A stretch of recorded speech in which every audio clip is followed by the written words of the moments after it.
मित्रों, बहुत पुरानी बात है। अनंतपुर नाम के एक राज्य में जमुना दास नाम का एक नगर सेठ रहता था। सेठ के पास इतनी संपत्ति थी जितनी राजाओं और महाराजाओं के पास भी नहीं हुआ करती थी। सेठ जमुना दास की केवल एक ही संतान थी और वो थी उसकी बेटी अवंतिका। जमुना दास की बेटी अब जवान हो चुकी थी और वो चाहता था कि अपनी बेटी की शादी जल्द से जल्द करवा दें, क्योंकि जमुना दास को यह अंदेशा था कि वह अब बूढ़ा हो चला है। लेकिन जब भी वह अपनी बेटी से शादी की बात करता तो उसकी बेटी यह कहकर टाल देती कि पिताजी, मैं आपकी सेवा करना चाहती हूं। और फिर एक दिन सेठ जमुना दास ने अपनी बेटी को समझा बुझाकर उसकी शादी दूसरे नगर के एक बहुत ही बड़े व्यापारी के साथ कर दी, जिसका नाम था रामचरण। बेटी घर से विदा हो गई तो सेठ जमुना दास ने भी चैन की सांस ली। अपनी वृद्धावस्था के कारण सेठ जमुना दास की मृत्यु हो गई। अवंतिका को इस बात का बहुत ही दुख था। एक दिन की बात है, अवंतिका का पति, जो एक बहुत ही बड़ा व्यापारी था, उसने अवंतिका से कहा, मेरी प्यारी पत्नी, मैं अपने व्यापार को दूर दूर के कई देशों तक फैलाना चाहता हूं और इसके लिए मुझे एक लंबे सफर पर निकलना होगा। लेकिन तुम बिल्कुल भी चिंता मत करना। मेरे पीछे से मेरा छोटा भाई सज्जन कुमार तुम्हारा पूरा ध्यान रखेगा। और फिर रामचरण अवंतिका से विदा लेकर अपने व्यापार को बढ़ाने के लिए दूसरे देशों के सफर पर निकल पड़ा। उसका भाई सज्जन कुमार, जो केवल नाम का ही सज्जन था, क्योंकि उसकी नीयत अपनी भाभी अवंतिका के लिए अच्छी नहीं थी। भाई के जाने के बाद कुछ दिनों तक तो उसने अपनी भाभी का पूरा ख्याल रखा, लेकिन धीरे धीरे उसके व्यवहार में बदलाव आने लगा। वह जब कभी भी अपनी भाभी को अकेला पाता तो उससे कहता कि तुम अब बड़े भाई को भूल जाओ और मेरी हो जाओ। लेकिन अवंतिका ऐसी नहीं थी। उसने नौकरों से कहकर अपने देवर सज्जन कुमार का हवेली में आना बंद करवा दिया। तब सज्जन कुमार ने अपने इस अपमान का बदला लेने के लिए एक योजना बनाई। उसने अवंतिका के ही घर में काम करने वाली एक नौकरानी की सहायता से अवंतिका की अंगूठी, जो अवंतिका को उसके पति रामचरण ने शादी के दिन पहनाई थी, वह अंगूठी उसने चोरी करवा ली। सज्जन कुमार ने वो अंगूठी एक नौकर को दी और उससे कहा कि तुम यह अंगूठी लेकर राज दरबार में जाओ और कहो कि तुम्हें यह अंगूठी अवंतिका ने दी है और वह तुमसे प्यार करती है। असल बात यह थी कि उस जमाने में किसी भी औरत के द्वारा अपनी शादी पर दी गई अंगूठी को किसी गैर मर्द को देना एक बहुत ही बुरी बात मानी जाती थी। ऐसा माना जाता था कि जो औरत अपनी शादी की अंगूठी किसी दूसरे आदमी को दे देती है, उसका चरित्र ठीक नहीं है, वो अपने पति से धोखा कर रही है। सज्जन कुमार के सिखाए हुए उस नौकर ने राजा के दरबार में जाकर वो अंगूठी राजा को दिखाई, जिससे कि यह बात सिद्ध हो गई कि अवंतिका ने अपने पति के साथ धोखा किया है। उस राज्य के नियम कानून बहुत ही सख्त थे। राजा ने तुरंत अवंतिका को गिरफ्तार करने का आदेश दिया। अवंतिका ने अपनी बेगुनाही के लिए बहुत ही प्रार्थना की, परंतु किसी ने भी उसकी एक ना सुनी और अवंतिका को उसी समय देश निकाला देने की सजा दे दी गई।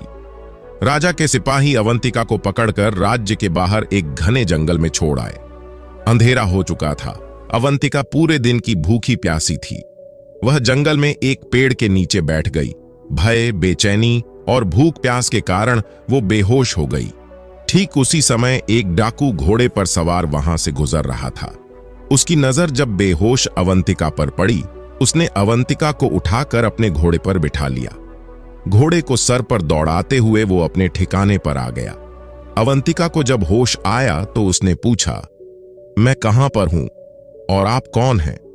डाकू ने कहा, सुनो लड़की, तुम अब बिल्कुल घबराओ मत, तुम यहां पर बिल्कुल सुरक्षित हो। उस घर में डाकू के अलावा उसकी पत्नी और उसका एक 4 साल का बेटा भी था। इसके अलावा डाकू का एक गुलाम था जो उसके घर के सारे काम किया करता था।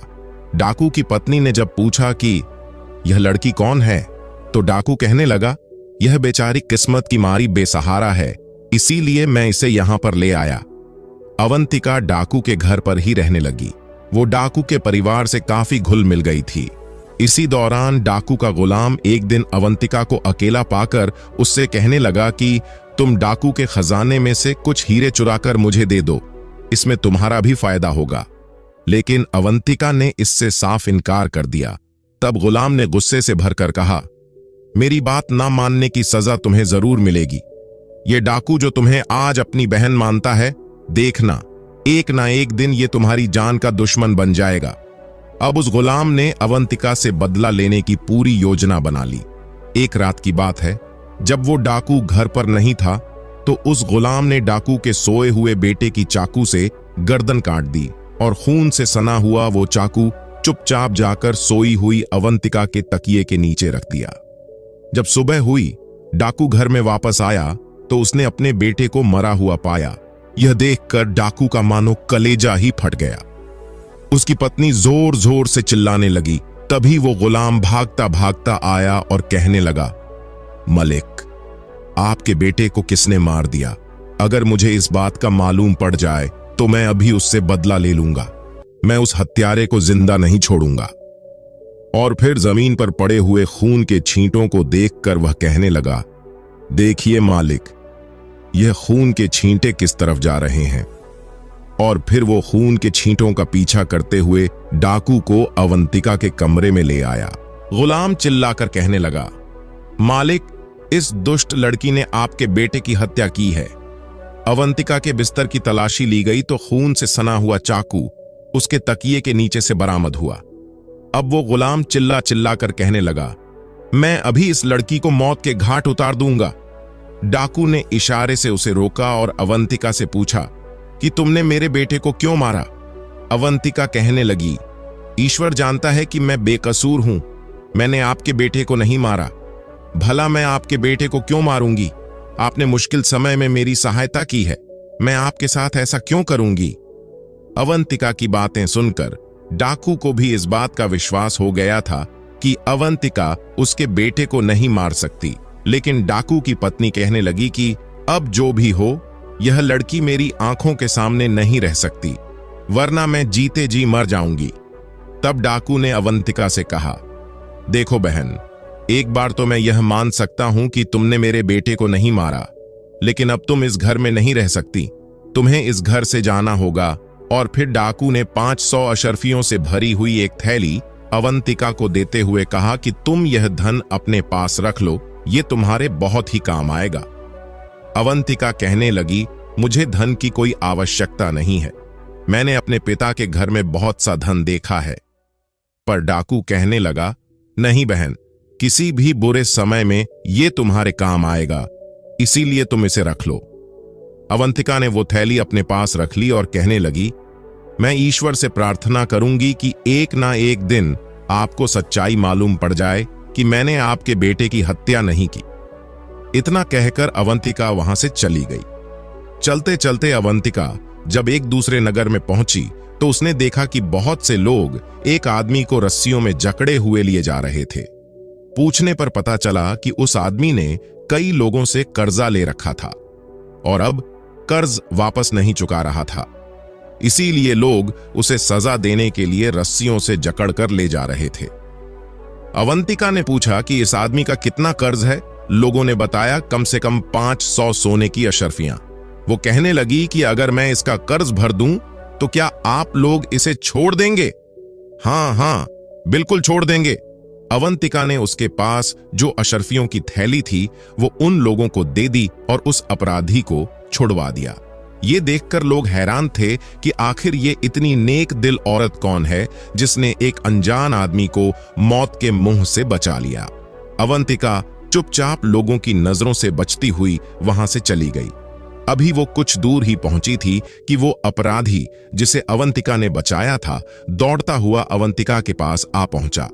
अवंतिका को लगा कि शायद वो उसका धन्यवाद करने के लिए आया है। वह अवंतिका के पास आकर कहने लगा, क्या तुम्हारे पास और भी दौलत है? तुम मुझे दे दो, मुझे दौलत की भौतिक आवश्यकता है। वो अवंतिका पर झपटने लगा। ये देखकर अवंतिका घबरा गई और सरपट भागने लगी।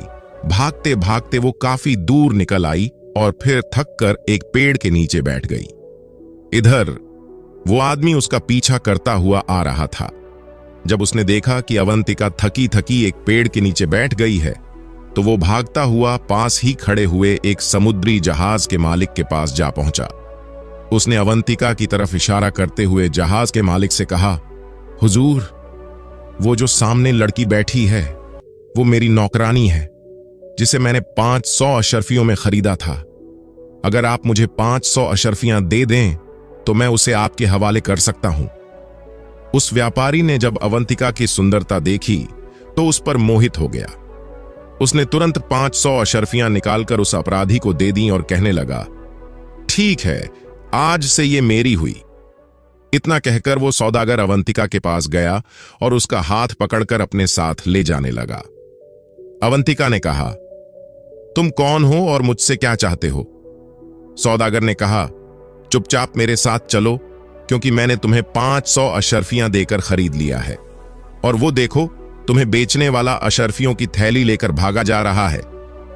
इसके बाद सौदागर ने अवंतिका को जबरदस्ती अपने कंधों पर बिठाया और उसे उठाकर अपने समुद्री जहाज में ले गया। सौदागर ने अवंतिका को जबरदस्ती समुद्री जहाज की एक कोठरी में बंद कर दिया। वो चाहता था कि अवंतिका उससे शादी कर ले, परंतु अवंतिका इसके लिए तैयार नहीं थी। उसी रात अचानक समुद्र में एक भयानक तूफान आ गया। तूफान के कारण समुद्री जहाज के परखच्चे उड़ गए, लेकिन अवंतिका एक लकड़ी के तख्ते पर तैरती हुई एक किनारे पर जा लगी।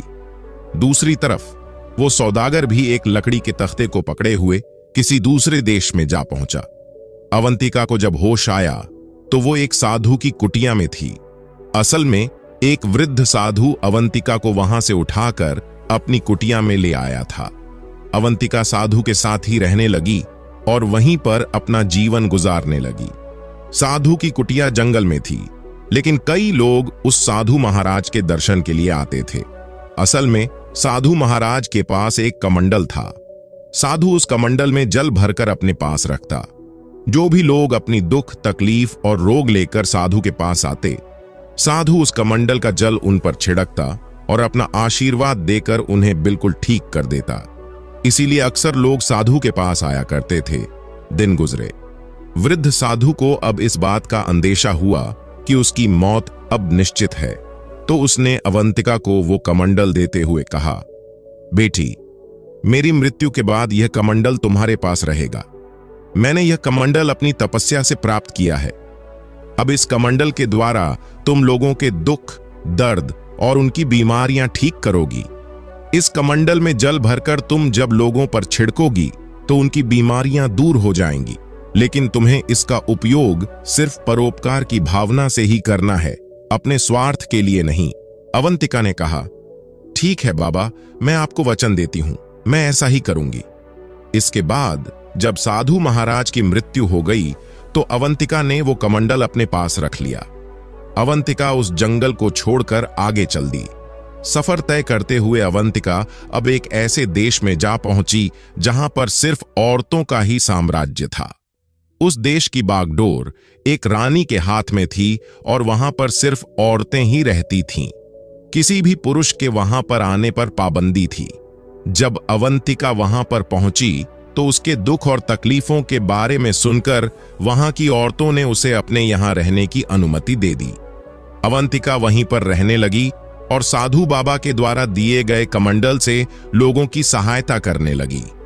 वहां की प्रजा के दुख, दर्द और बीमारियों को दूर करने लगी। जब वहां की रानी को इस बारे में पता चला तो उसने अवंतिका को अपने महल में बुलाया और कहा, बेटी, तुम जैसी नेक दिल औरत की जगह इस महल में है। तुम महल में आकर रहो और लोगों के दुख, दर्द और उनकी बीमारियां दूर करो। अवंतिका अब रानी के महल में रहने लगी थी। समय बीतने के साथ साथ रानी बुरी हो चुकी थी। उसने अवंतिका को अपना उत्तराधिकारी घोषित कर दिया और यह घोषणा कर दी कि रानी की मृत्यु के बाद अवंतिका ही इस देश की नई रानी बनेगी। कुछ समय के बाद जब रानी की मृत्यु हो गई तो सभी की सहमति से अवंतिका को उस देश की रानी बना दिया गया। अवंतिका की ख्याति अब दूसरे देशों में भी फैलने लगी कि वह लोगों के दुख, दर्द और उनकी बीमारियों को ठीक कर देती है। अब आसपास के देशों से भी कई लोग अवंतिका के पास अपनी बीमारियों का इलाज करवाने के लिए आने लगे। बदले में वो अवंतिका को ढेरों आशीर्वाद और दुआएं देकर जाते। अब इस देश में दूसरे देशों से पुरुष आ सकते थे, लेकिन सिर्फ अपना इलाज करवाने के लिए, और इलाज के बाद उन्हें वहां से वापस जाना पड़ता था। एक दिन की बात है, अवंतिका को खबर मिली कि वहां की एक सराय में 6 मुसाफिर आकर रुके हैं। अगले दिन वो 6 मुसाफिर जब राजमहल में पहुंचे, तब अवंतिका ने अपने कमरे की खिड़की से उन 6 मुसाफिरों को देखा। अवंतिका उन 6 आदमियों को पहचान गई थी। इसीलिए अवंतिका ने यह फैसला किया कि जब वो उन 6 आदमियों को अपने पास इलाज के लिए बुलाएगी, तो वो अपना चेहरा नकाब से ढक कर रखेगी। उन 6 मुसाफिरों को अवंतिका के दरबार में पेश किया गया। अवंतिका ने अपना चेहरा एक नकाब से ढक लिया और उन आदमियों से उनकी तकलीफ के बारे में पूछा। सबसे पहले 2 आदमी आगे बढ़कर आए, जिनमें से एक कहने लगा, रानी साहिबा, मैं अपने छोटे भाई का इलाज करवाने के लिए आया हूं। मेरा छोटा भाई अंधा हो चुका है। असल बात यह है कि मैं एक व्यापारी हूं, और जब मैं व्यापार के सिलसिले में दूसरे देश की यात्रा पर गया था, तो पीछे से अपनी पत्नी की देखभाल का जिम्मा मैंने अपने छोटे भाई को दे दिया था। लेकिन मेरी पत्नी बेवफा निकली और मुझे छोड़कर चली गई। इसी दुख में मेरा भाई रो रो कर अंधा हो गया। अवंतिका समझ गई कि यह व्यापारी उसका पति है और यह अंधा आदमी वही सज्जन कुमार है। अवंतिका ने कहा, व्यापारी, क्या तुम्हें इस बात का पक्का विश्वास है कि तुम्हारी पत्नी ने तुम्हारे साथ धोखा किया था? व्यापारी कहने लगा, महारानी जी, मेरा मन तो नहीं मानता कि मेरी पत्नी धोखेबाज हो सकती है, लेकिन मैं अपने भाई की बात को कैसे झुठला सकता हूं? ठीक है, मैं कल तुम्हारे भाई का इलाज करूंगी। इसके बाद 2 और लोग रानी के सामने हाजिर हुए। उनमें से एक कहने लगा, रानी साहिबा, मैं आपके पास अपने इस गुलाम का इलाज करवाने के लिए आया हूं। मैंने बचपन से ही इसे अपने बच्चों की तरह से पाल पोस कर बड़ा किया है। अवंतिका ने पहचान लिया कि यह आदमी वही डाकू है, और उसके साथ जो रोगी है वो वही गुलाम है जिसने अवंतिका पर हत्या का झूठा इल्जाम लगवाया था।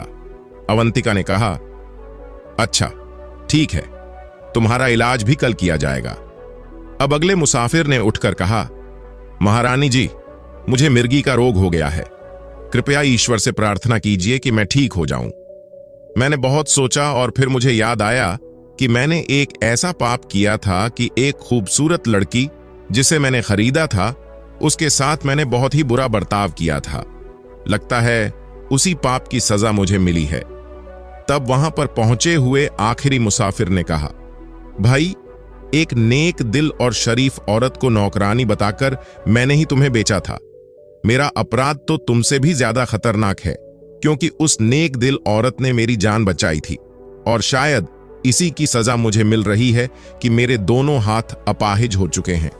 रानी पहचान गई कि यह वही बदमाश है जिसकी जान उसने बचाई थी, और उसके साथ खड़ा वो आदमी वही व्यापारी है जिसके समुद्री जहाज पर वो बंदी बनकर रही थी। सारी बातें सुनने के बाद अवंतिका ने कहा, आज तुम सभी लोग जा सकते हो और आराम करो। कल इसी वक्त राजमहल में आना। अगर ये अंधा और कोढ़ी अपनी अपनी सच्चाई बता दें तो मैं इन्हें भी रोग मुक्त कर दूंगी, लेकिन अगर दोनों झूठ बोलेंगे तो उन्हें सजा दी जाएगी। असल बात यह है कि मैं तुम सभी लोगों को पहचानती हूं। जिन लोगों ने सब कुछ सच सच बता दिया है, उनके लिए मैं आज ही ईश्वर से प्रार्थना करूंगी। इसके बाद सभी मुसाफिर सराय में वापस आ गए। जिन्होंने सच सच बोल दिया था वे तो खुश थे और अपने रोग से मुक्त हो जाने का उन्हें पक्का विश्वास था, मगर अंधा और कोढ़ी दोनों को ऐसा मालूम होता था कि वो अंगारों पर लौट रहे हैं। वे दोनों दुविधा में फंस चुके थे। अगर सच कह देंगे तो उनकी पोल खुल जाएगी, और झूठ कहेंगे तो रानी उन्हें सजा देगी।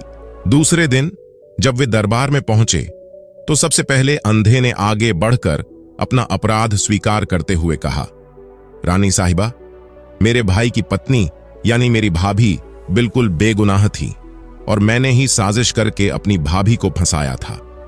और उसके बाद उसने सारी बात सच सच बता दी। अभी उसकी बात खत्म नहीं हुई थी कि उसका भाई उस पर हमला करने के लिए दौड़ा और कहने लगा, रानी साहिबा, मैं तो कहता हूं कि इस अंधे को ठीक करने की बजाय इसके हाथ पैर भी कटवा दिए जाएं। मुझ पर और मेरी बेगुनाह पत्नी पर इसने जो अत्याचार किए हैं उसकी सजा इसे मिलनी ही चाहिए। इसी तरह जब डाकू के गुलाम ने अवंतिका की बेगुनाही की बात कही और अपनी बेईमानी की बात स्वीकार की तो डाकू की आंखों में खून उतर आया। वह अपने गुलाम की तरफ दौड़ा और कहने लगा, ऐसे गद्दार का तो गला घोंट देना चाहिए। लेकिन रानी के आदेश पर सबको रोक दिया गया। रानी ने कहा, क्योंकि अब सब लोग अपना अपना अपराध स्वीकार कर चुके हैं, इसीलिए मैं सभी लोगों की बीमारी का इलाज करूंगी। इसके बाद अवंतिका ने व्यापारी और डाकू से कहा, आप दोनों कल राजमहल में आए, मैं आप दोनों को दावत देना चाहती हूं। दोनों ने रानी का धन्यवाद किया और अगले दिन राजमहल में दावत के लिए आ पहुंचे।